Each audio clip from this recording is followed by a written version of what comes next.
I think we have a responsibility to take risks. To take the risks and put yourself out there in ways that no one else has, because we know better. We know that creativity is just a reflection of the things we know and see. And oftentimes I'm troubled by the fact that we start to imitate each other. And there's a good way of doing that. You imitate because you're trying to learn. But there's also the safe way. And if you're a creative, you know that you see the world differently. You always have. From the youngest age, you've been different. And I think we owe responsibility to not play it safe and to put things out into the world that make people wonder and question what they've already seen and wonder about it in a different way. Welcome to Season 3 of the Amani Experience podcast. In this podcast, you will experience wisdom, advice, and stories from creatives all over the world. Your host is the award-winning Amani Roberts, who is a DJ, music producer, professor, author, and undercover gamer. On the show, we love to share the stories of creative professionals, especially people who have gone from the corporate life to the creative life. Once again, welcome to the Amani Experience podcast. Welcome to episode 118 of the Amani Experience podcast. For this show, we have Azul Terronez with us. Azul is a writing coach and an author. He's got a TED Talk that is quickly approaching over 2 million views. Had a great time chatting with him. Three of my favorite things is just Azul's wisdom. He leaves us with a lot of gems throughout the entire show, so pay close attention. I love how he talked about taking risks and how it's our responsibility as creatives to take risks. I really appreciate that. And third, his thoughts on courage, his definition of courage, and then his thoughts on courage and why it's needed. I really appreciate it and really loved hearing him talk about that. I think you're really going to love this episode as much as I did too. To reach me, email me, podcast@amaniexperience.com. Follow me on all the socials @AmaniExperience, and feel free to donate to the Patreon, which is patreon.com/AmaniExperience. Thank you very much for listening, and to the show we go. I would like to welcome Azul Terronez to the Amani Experience podcast. Welcome. Thank you, friend. So glad to be here. We are excited to have you. We do a geographical check-in. Right now, I'm in my mobile office in Redondo Beach, California. Where are you right now? I'm in Algesur, Portugal, which is a little small village just 3 hours south of Lisbon. Lovely. And how did you end up in Portugal?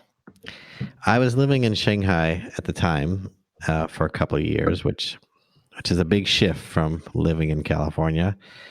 And after living in the biggest city in the world, we decided to move to a smaller place. And so Portugal we were invited by a friend of ours to come check it out, and we fell in love. So we ended up here. And how long have you been there so far? So we spent about 3 to 6 months a year here. So this will be our third year. Lovely. Amazing. And where did you grow up? I grew up in Santa Cruz, California. That's where I spent most of my childhood. I'm curious, when I first met you, I saw you at Podcast Movement, and many things from your talk struck me. One of the first things that struck me was just how you had a philosophy. You have a philosophy of not really chasing the likes or the downloads. So I want to start off our interview and ask you, how did you come up with that philosophy? Well, I think a lot of it came from the fact that it seemed like a never winning battle, that you had to, no matter how many you had, and then there would always be someone who had more. And my idea was, well, what was my purpose? What would be the purpose of downloads or the purpose of clicks or likes? And so for me, my biggest purpose was to serve the people that I'm trying to help. So the people I'm trying to help don't need clicks or downloads. They need me to do my job really well. And so what I decided to do is try to focus on the quality of the relationship, the quality of the service, and the quality of the content, and then just let it be that. So, I wanted to have influence, but I didn't really want to play this game where all I was thinking about ways to hack my way to get more followers, downloads, or likes. So really, that's my philosophy, and it's worked out very well for me because the people that I do have connection with lots of people would rather that they were connected to those people, but instead they have lots of downloads. And I just think it's so much easier to authentically show up as yourself and do what you do well, as opposed to try to create some sort of false sense of number. Numbers don't really equal influence. So, at least in my mind, it can equal influence, but oftentimes it's a misperceived understanding. Agreed. I'm curious also, how did you go from graduating with your master's in arts and films, Native American studies at UCLA, if we take when that happened back in the day, to now as a writing coach? Like, you've had an amazing career. If you were going to describe how you got from point A to point B right now, how would you describe that? I would probably say that it was non-conventional would be the way I would describe it. I spent 24 years as an educator, principal, director, university instructor, and I don't have a degree in education, which is sort of ironic to begin with. And because I went to UCLA and have these various degrees, but I'm severely dyslexic, so even reading is difficult as an adult. So flunking freshman English at UCLA, having to take it over, I was the least likely person to become an English teacher. And because of that, I taught things differently. I saw the world differently because I didn't see it the way my peers did. So that allowed me to actually advance quite quickly in my career as a principal. As a principal at like 32, which is fairly young since I started at 27. I wasn't, certain about what I was going to do as a principal, but I never thought I'd be an academic because I didn't feel like I had what it took to be an academic. And so I had always been an entrepreneur, at least in my heart. I mean, that was one of the things I did. But one of the things I did was really well as I failed often. That has been the greatest teacher. So when I was a principal and a teacher, and I went back and forth, which confused my peers. They're like, why would you go back to the classroom if you're a principal? Why don't you just get another principal job? I was like, because it doesn't fill me, or I'm not interested at the moment. And then I'd go back at the principalship and then leave again. But what it helped me to do is see the world differently. So I think that was the thing that was unique about my experience. So I went from being in film and television and working on these different shoots and being an academic in the film critics world, and then becoming a 6th grade teacher in Hawthorne, which is a whole different world. Yes, I live in Redondo Beach, so it's close to Hawthorne, so yeah. I get it. What do you miss about being in the classroom? The young people.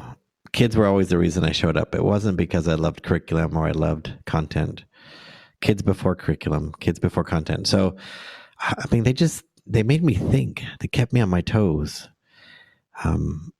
They made me realize that I knew nothing, really. And then when the internet came about, because I started teaching when I had a chalkboard and there was no one had computers in their classroom. You had to go to the computer lab. And so it was a different world. And then all of a sudden, they could prove that they were smarter than you because they could look it up before you could utter it out of your mouth. So then my theory was, you see, I told you they were always smarter than us. We just couldn't prove it. So I just learned so much from them, and then they challenged me to think differently. And I never had a bad student ever. So I was always grateful for that world and the flexibility. I mean, I had other jobs, but no one was staring over your shoulder. If you did a good job, you were on your own. So I kind of like that too. As a college professor at Cal State Fulton, I understand your sentiment in terms of no one standing over your shoulder and the kids being smart and keeping your toes. Every time I go in the classroom, they're ready for me. So yeah, ready to challenge you, tell you why you're not smart. And I'm like, you're right. I know this. Let's move on. What inspired you to become a writing coach? I had talked about writing a book for a long time. I was one of those people who had a journal and books on writing. I read every book on writing you could imagine. I took courses, but I just never did it. I used the knowledge and I would watch my students get published. Something about watching a 14-year-old, 13-year-old publish their novel or their collection of poetry or their books. And so I had been involved in publishing young people, but I had never published on my own. It was, of course, one of my students that said, Mr. Terronez, where's your book? I was like, well, I don't have one. Well, why? And there was no good answer as to why. There would be no good way to say that I could excuse my way out of it because kids just they don't buy it anyways.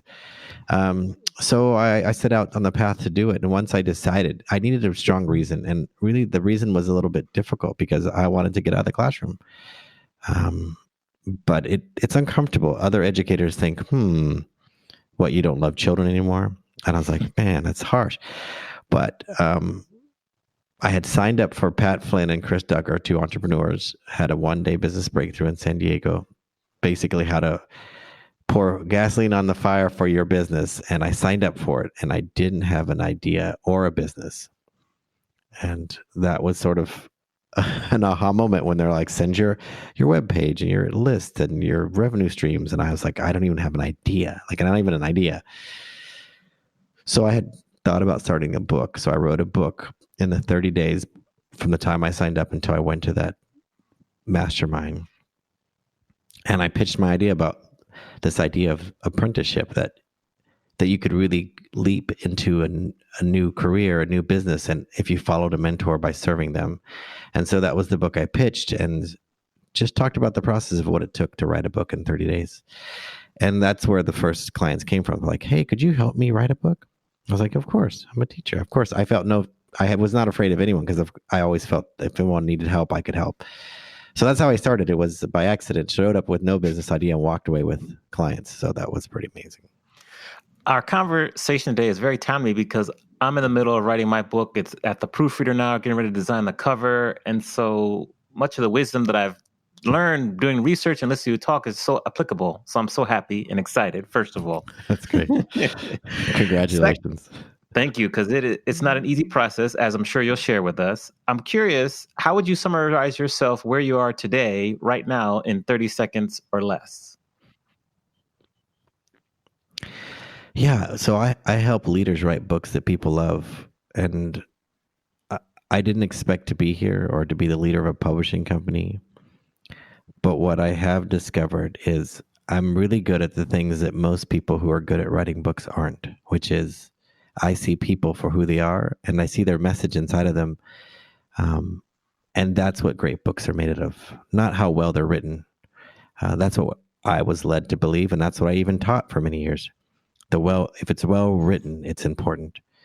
But I find that ideas that are worth spreading or sticky or important that are unnoticed, that's what I do.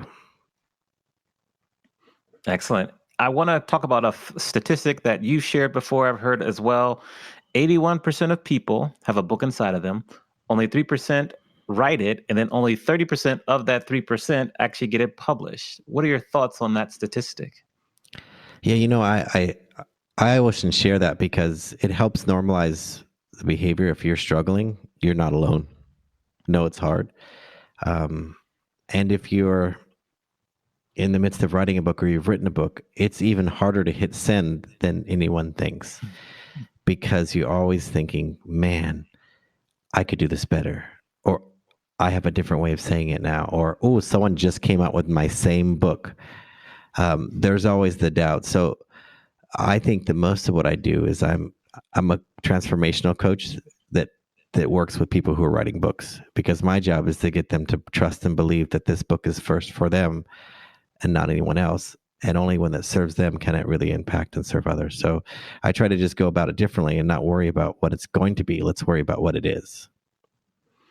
For people who are struggling with doubt in terms of just putting the pen to paper or hitting send, what are 2 or 3 of the most effective tips that you share with people to kind of get them off and running? I tell people, look, let's imagine we're all selling the sunshine, right? I mean, in fact, people do. Club Med sells sunshine, Hilton Getaways, they sell sunshine. But if you imagine everyone is really selling the sunshine, me standing next to the guy next to me selling sunshine, there's not much difference in that. In fact, that's a lot of what content is, the sunshine. I said, though, if you think of yourself as unique with a clear lens, if you take a magnifying glass, for example, and you hold it out in front of the sunshine and just the right distance from paper, that's when it ignites. So it's not the sunshine you need to worry about. It's the lens in which you share the truth, the sunshine through. And my job is to help people see everyone has a unique lens. Everyone has only one perspective that no one else has. And if they focus on that uniqueness, then they never have to worry about the sunshine. They have to worry about the focus, the lens on which they tell the story, the truth, the knowledge.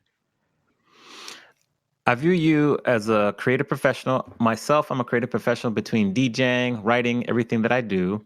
What is important for people like us, creative professionals, to succeed in today's business environment? I think we have a responsibility to take risks, to take the risks and put yourself out there in ways that no one else has, because we know better. We know that creativity is just a reflection of the things we know and see. And oftentimes I'm troubled by the fact that we start to imitate each other. And there's a good way of doing that. You imitate because you're trying to learn. But there's also the safe way. And if you're a creative, you know that you see the world differently. You always have. From the youngest age, you know, and you've been different. And I think we owe responsibility to not play it safe and to put things out into the world that make people wonder and question what they've already seen and wonder about it in a different way. Many times when we attempt to take risks, we have resistance. I know that there's a book that you and I both like called The War of Art, and we suffer through the resistance. How can we fight through that and keep pressing on and continue to take risks? I call the resistance, I talk about them as the committee, meaning there's a committee of folk in my head, and they all have conversations, and they show up at different times. And that resistance sounds logical. So like, it'll be like my Aunt Esmeralda going, "Ooh, you going to write again? Your last book wasn't that good. You going to try it again? Oh, go ahead. No, I support you." But it's just enough doubt, you know? And then the other one say, "Oh, no, you're great. You're going to be good." Oh, there you go, patronizing him again. And then I have to stop and realize the committee's not real. Resistance isn't real. It's true because it lives in your head, but you got to realize, okay, these are all the doubts and fears of other people in my head. And sometimes I have to put them to sleep and say, "Okay, everyone get out, clear the room. This is my room. Committee's over. I'm making these decisions." And I think a lot of it is how people have to remind themselves that we are not our thoughts. You know, we are not the collection of thoughts that live in us. And that's one way you can combat resistance. And that's why I say be imperfect. My friend Jada Selner from Love Over Metrics and Leading with Love podcast, she says, "Azul, the only action to have is imperfect action. You'll never go wrong with imperfect action." I'm like, yes, that's a way you can overcome resistance. Love that. Imperfect action. Got to borrow that. Thank you for sharing. When you look at your career, you've done a plethora of things very well. You're continuing on your ascension. What was the turning point of your career? When were you like, "This is what I'm here to do, and I'm all in"? I'm not sure I've had that moment, but I appreciate you asking. I think I realized when I failed and hit rock bottom and went totally bankrupt and had nothing, that's when I think I was finally all in. Because once you go to nothing, you realize this is the worst it's going to be. Okay, I can try a few more things. I got a few more things in me then. Because the longer I played it safe, the more difficult it was to dream and try things, because I didn't want to mess up what was already going well. So I think that was, though it was the lowest point, if you look at it in some regards, it was the most freeing in most ways, because now I don't fear. I know what it feels like to get that low, and I was like, I just dust myself off and off I go. I think of Maya Angelou's poem and still I go rising. I just keep thinking of that and say, you know what? There's nothing that you can't get out of if you put your mind to it. Speaking of playing it safe, taking risks, if you were to pick one risk that had the most impact on your life, what risk would that be? I think that risk was moving abroad and living in another country in a language I didn't speak, or with no certainty about how I was going to survive. That, and then after that moment, was going all into my own business and being my own boss. Things I had talked about, things I had heard about. But man, it feels so good to get a paycheck. It feels really good to know that you have insurance. Those things, that's terrifying to an educator, because man, that's the thing we have in spades, security. But living abroad and walking to a store where I couldn't even read the signs or speak a language, or even the gestures are different. You know, how you point to things or count with your fingers is different. So after that moment, I was like, you know what? This is nothing like I ever imagined, but it's also everything I'm able to do. Yeah.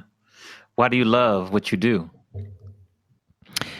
The reason I love coaching authors is because very few times in your life do you have someone sit you down and say, I want to know who you are and how you got here.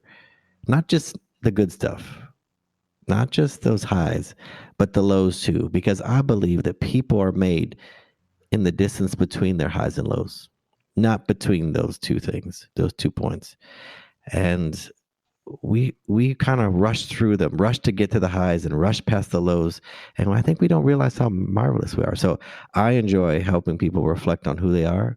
And so when they're writing the book, it's more about understanding how great they are. And I think that's what drew me to teaching in the first place. So I love this work. I just, it brings me so much joy. It's just an honor to hold the space for people to find themselves and say, this is what I stand for, whether people are ready for me or not. When you look back on your experience teaching in school with the kids, how has that been able to help you with adults and kids who are writing a book? Here's the thing I learned from kids. Because I have such an eclectic background, I don't have any degree in education. I didn't learn things traditionally. But when I studied children's folklore, what I observed when I studied how kids pass down information, like on the playground, they have a very intricate system of rules and behaviors that are passed down. But see, the way kids have rules is different. So adults, we create rules to prevent behaviors. Show up on time, bring a pencil, sit down, don't talk, all these things. But kids, they invent rules so that play will continue. So if we're playing Foursquare and if the fifth person shows up, okay, the new rule is you stand here. When you get out, you rotate. Or we're playing tag and the group grows too large. Okay, everyone, we're making freeze tag. You have to go under the legs because it slows down play when you have more people. Children invent rules to keep play going. My job as a book coach is not to create rules to keep people from doing anything, but to continue to invent rules that help people to play. And writing is just a form of play. If you write with a playful nature, not like academic nature, which is what's my point I'm trying to prove, and then you try to prove it, I say, why don't we write and find out what we believe? Let's not try to believe it first. So I just changed the rules, use kids' rules, and that's how I've learned and brought from the classroom what kids have taught me over the years. Excellent. Why do you feel it took you a long time yourself to get the courage to write a book? I was afraid that I had nothing to say, nothing worth that wasn't said before, or being dyslexic is always difficult to write, like clearly communicate what I had to say. But I think the biggest truth was, what if I was wrong? What if I look stupid? What if it gets bad reviews? All the things that my clients say to me, those are the things that kept me from doing. It wasn't because I didn't have a list full. I have 40 books written down. I could have written any number of them. But it wasn't that I didn't believe in them or think they were good. It's just that I didn't think it mattered. It wasn't until I said, what is this book going to do for me? I said, this book is my ticket onto something new, and I've got to figure out what it is. So that's when it shifted for me, when I realized books are for the author first. They're not for academic purposes, in my belief, because that makes them transactional. Transactional is, I know lots of stuff, and I'm going to share it with you. And then you read it, and you do something with it, or you don't. You pass the test, you don't. You fix your VW bus, or you don't. But transformational books say, hey, I've figured something out here, and it's meaningful, and I think it's changed me, and I want to share it with you. And that means something. It's a different kind of book. If we all loved books that were transactional, we would go scour the bins at the universities to old textbooks and just read them. But no one does that, because we need transformational stuff that gets us off the couch to work out. Not how to. Everybody knows how to work out. Just no one wants to do it, wants to believe they can do it. That's the reason why that genre is such a huge genre, diet and fitness, because everybody wants to be inspired and think maybe this is the time it will stick. So I try to encourage, to think about it differently. And that's what's really made the biggest difference in my life, is realizing books are for me. Books are for the author. Books are for the author. What is something that scares you? That's a great question. I think what scares me the most is that I'll take days for granted. Like I used to take years for granted. Like when you're in your 20s, you don't even think about it. You're 20 until you're 29 and you go, oh my God, I'll be 30. So you take decades for granted. And then when you're 30, you take years for granted. Ooh, then you're 35. I remember 35 hit me like a steel trap. And then 40, then 45. I was like, now I'm trying to make sure I don't let a day go by where I didn't just go, today was the best day of my life and mean it. So I think I'm afraid of seeing each day as the same when really they're not. And I want today to be my last day, because if today is, I've had the best day ever. And I think there was too many years in my life I didn't live that way. That's my biggest fear. Many people get affected by anxiety, which feeds into what you just said. They worry about the future. They worry about tomorrow instead of enjoying today. How have you been able to kind of fend off anxiety and worry and just be as present as possible on a daily way? Well, when I first started to realize that there is no such thing as tomorrow, there is only today. There is only this moment. Tomorrow is a belief. You believe there's a tomorrow. And people say things like, oh, you know, there is no tomorrow. But when I really practice and go, this is it. There is no tomorrow. There is no yesterday. There's only this moment, this present moment. So I realize there's nothing that in this present moment that can take away how I feel or what I do. And any review is just a feeling of what might happen tomorrow. And any bad review is just what happened in the past. So right now, it's just now. So I think if I have that feeling, it's like I can never be any better than I am in this moment. There's no other way. This is the best I am. So I think it's helped me a lot just to realize that. Yeah. Azul, you're preaching to the choir on a Monday. I appreciate it. Your industry, specifically speaking, the writing coaching industry, is a crowded space. How do you rise above all the noise and distinguish yourself from the competition? One of the biggest things I prefer to do is give us the best value away for free. The things that some of my greatest clients have said, this was worth every single penny, this one moment. I would have paid just for this, the price you paid for the entire time you coached me. So that's what I do. I give that moment away, mainly to make sure it's a 100% heck yes, you're exactly the person I need, or it's 100% heck no. Because in that moment, if the very worst thing that happens is they got some transformation, they got some clarity, and we built a relationship, a bond, and that's the worst thing that can happen by giving it away, that's awesome. And if the best things happens, we work together, then that's wonderful. But it doesn't even feel like a worst case scenario. It sounds like joy. So I just give away great value. I don't try to sell anybody anything. Either it's a right fit or it's not. I'm not selling this to you. You're telling me this works for you or it doesn't. So I think that distinguishes, because I don't feel like I'm trying to settle or peddle snake oil, or even that I'm better. If I'm not the best one, you'll know it. The best one for you. You'll find that right person. I'll point you in every direction I can, because your story's too important. Your message is more important than whether or not I make $1. All right. Now, how has a failure or an apparent failure set you up for later success? Do you have a favorite failure of yours? Yeah. I think that I mentioned previously that I went completely bankrupt. I built a gym. I was a principal, and my wife at the time, we were working at traditional jobs, and I wanted to do something different. So this is about a decade before I started coaching people. Built a business right before the crash and lost everything.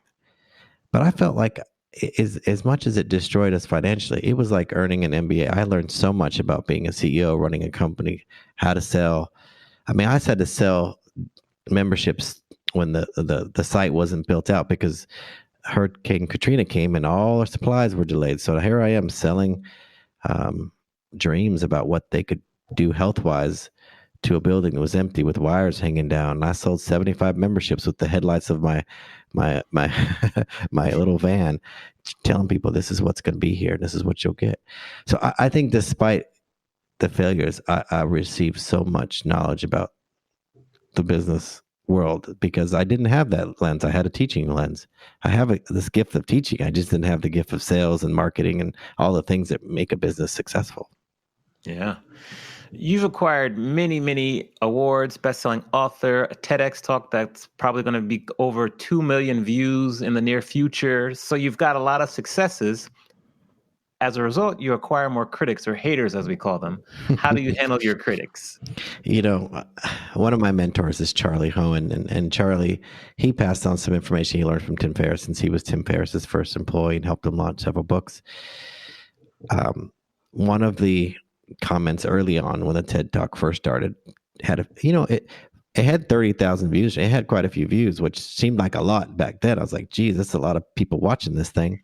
And someone posted a real nasty, or to me, it felt nasty. It felt harsh review or remark. And I went in there and I just blasted him. I was like, you know what? I had no couth. And then I thought about it. I went back and edited. I'd said something like, I changed my tone and I said, what can I learn here? But what I posted before, when I hit edit and I posted, you know what? When you have something to say that's worth listening to, will you please post your TEDx link here? But thank you for your comment. And but before I even hit send, someone else had already responded with something very similar, and I was very humbled. I realized that other people will deal with haters. You don't have to. I needed to learn from them. That was my role, not to hate back. So that was a good lesson.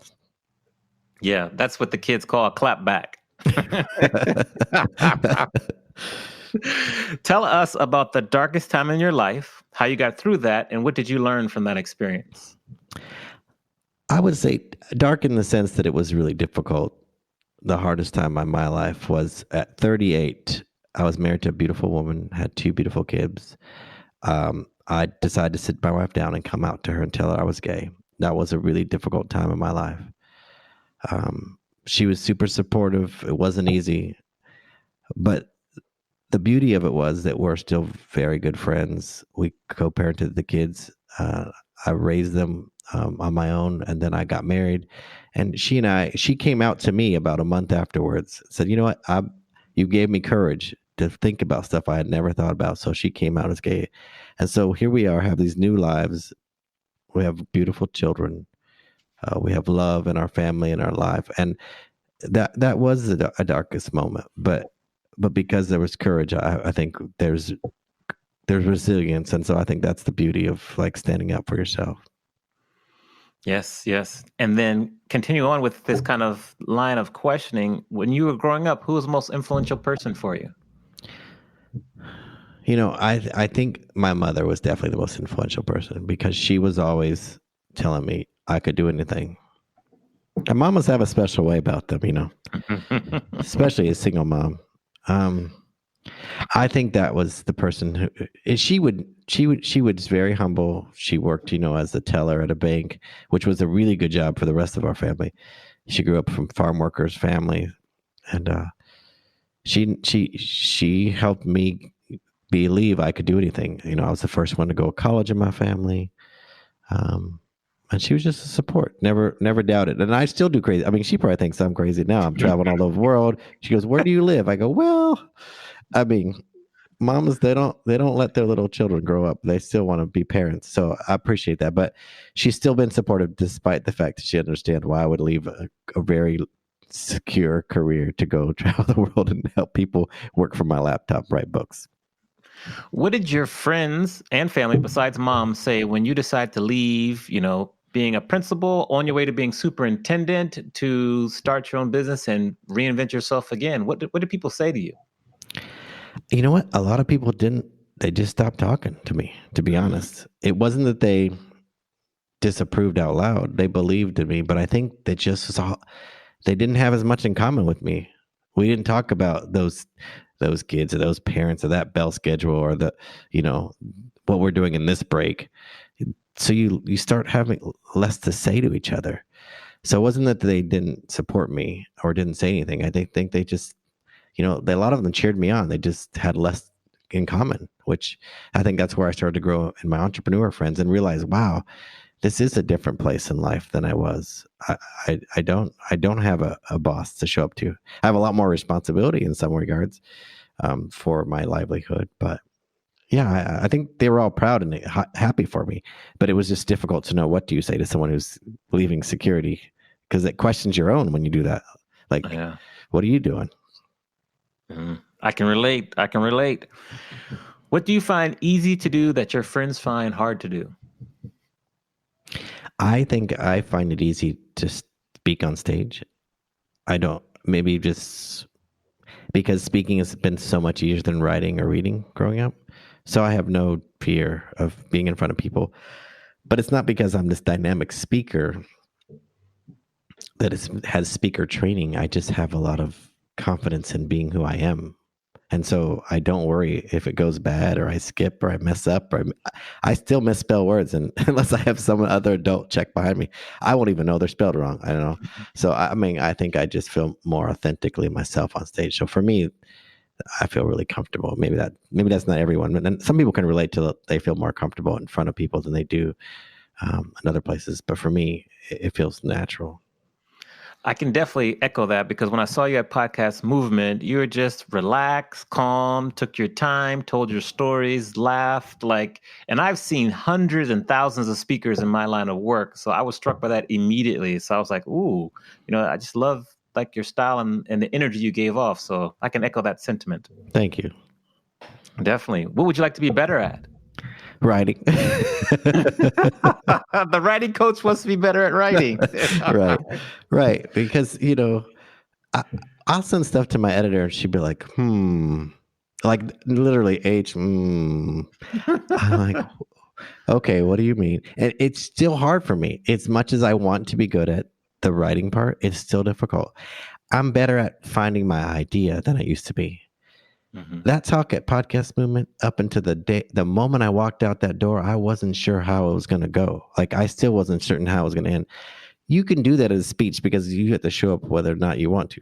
A book, you can't say for too long. You've got to decide. You've got to make a commitment. And I have a hard time with that. So I think writing is as ironic as it is. I still have to hire coaches to help me and editors and to get my books where they need to be, because they're a mess sometimes. And that's just part of the challenge. Any resources that have helped you, any books you might have read or listened to that have helped you kind of with your writing skills and muscle? You know what? As much as it pains me to say, I love Strunk and White. That's one of my favorite books. But it's more because it makes perfect sense. It's the shortest book on English, and I think that should be the only English book. It's so simple. It's so clear. The book, Bird by Bird, great book. Yes. Great book. I love that book. Stephen King on writing is such a great book because he talks about his writing, the journey, the struggle, way more than about how he writes. It's more of like who he is as a writer.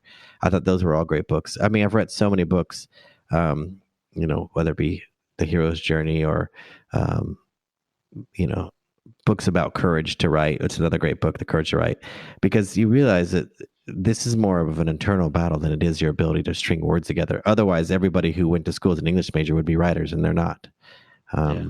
It's just, there's a lot of courage you need. So I think people have to realize that I could help anybody write a book, anybody. I've had people always say, no, not me. I'm not a writer. I'm like, well, that's your choice. You could be a writer if you want. So I think courage is the most depleted resource that writers have. Bird by Bird is a book that I give away frequently just to people who are thinking about writing a book or talk to me about my book. So love that book. 2 questions from that. We talk about books a lot on the podcast. Besides writing books, any other books that you think people should stop what they're doing right now and go out and get them immediately and begin to read? You know what? If you like fiction, I've always encouraged adults and young people to read The Alchemist, because to me, it's such a beautiful story about things that are unexplainable in the world. That's definitely one of my top books. And I've been a big fan of Brené Brown since I started wanting to do TED Talks, because I watch people be authentic, and I love her work. I think those are 2 books, places I would start. I don't want to dive in too deep and throw people off the deep end, but those are two accessible books. We could talk afterwards. You could throw me off the deep end. I'm ready. I'm ready. What is your definition of courage? To be able to be yourself despite what you have said in the past or what you think people will say in the future. Beautifully put. Now, when you were 21, you were at UCLA right here in Westwood. That's correct. We're going to go talk to 21-year-old Azul and give him advice based on what you know now. What advice would you give your 21-year-old self? I would say it's okay to go to an interview in tube socks and shorts, but don't show up without your heart, because people can see right through that. Too many times I think 21-year-olds were worried about what other people thought, and he probably would have been in a better place if he would have just continued to be himself and not try to be what he thought he should have been. What is the one lesson in life that took you the longest to learn? That this is the best moment in your life right now. Yes, sir. Yes, sir.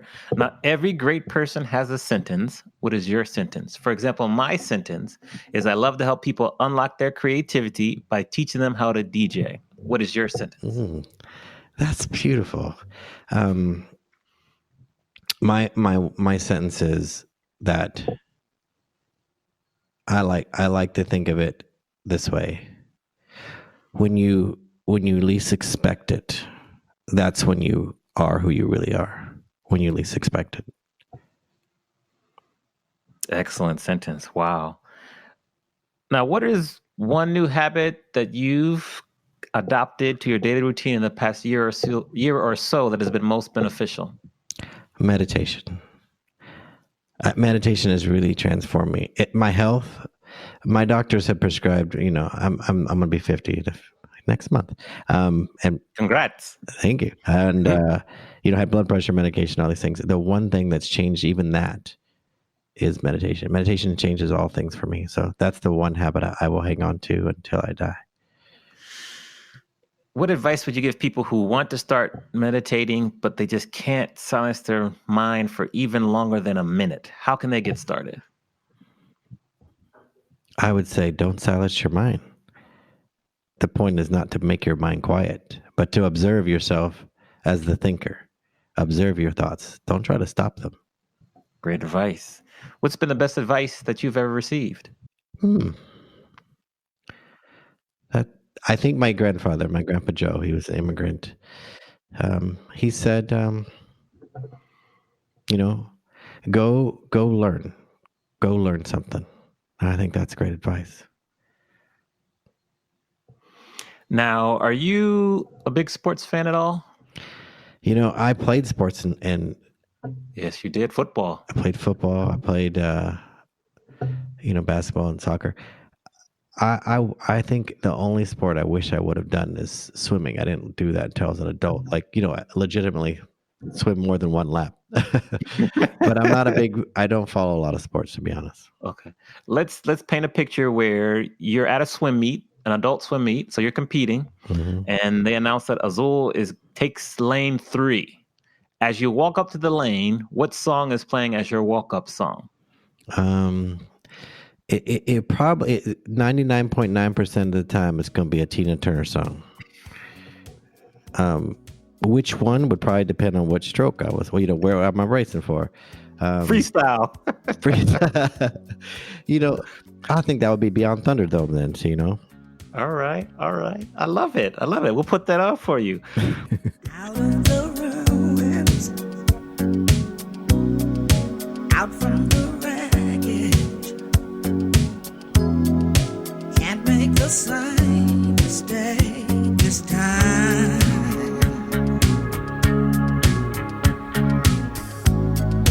We are the children, the last generation.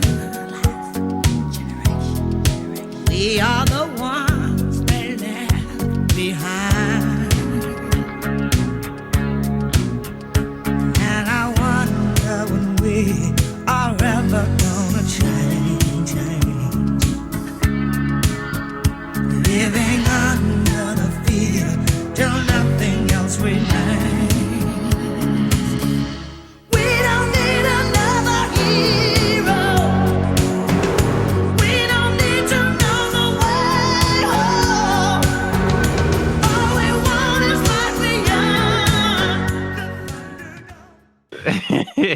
before I ask you the final questions as we kind of bring this interview to a close, tell people how they can find you online. If they're interested in maybe researching you being their writing coach, how can they find you? Yeah, they can always go find me at authorswholead.com. That's where I usually find most of the people. And on social media, they can find me at Coach Azul or Azul Terronez. Tell them also about the podcast that you do. I love listening to your podcast. I was just listening to the episode with the young lady speaking about the gig economy. So tell them about your podcast as well. Great. So I host the Born to Write podcast, and you can find that on Stitcher or iTunes or anywhere you listen to your podcasts. We will put links in the show notes for all that. And then before I should finish up, I just want to say thank you for taking time to be on the podcast. It's been a pleasure speaking to you. I love your wisdom. Like I said before, your talk really kind of affected me, and just not chasing the likes or the downloads, just being you, and they will come. So I appreciate your perspective and your willingness to teach and help people in the industry. I'm new to the writing industry, but I'm excited to see where it goes. So I just want to say thanks again for being on the show. We let our guests leave us with any last-minute words of wisdom or advice. So I'll say thanks again, and any advice to people who are maybe thinking about writing a book or have written a book but are stuck, just any last-minute words of wisdom or advice. Yeah, just remember that writing a book is more about curating a conversation that you want to own. What conversation do you want to have in the elevator, with a friend, with an enemy, anybody that you want to speak to? And the book is just a longer version of that conversation. Excellent. Thank you. Thank you. Thank you for listening to the Armani Experience podcast. You can check out the show notes on armaniexperience.com/podcast. Please remember to leave us a review on the platform you are listening on, and share this podcast with anyone who you feel would benefit from listening. See you soon for our next episode.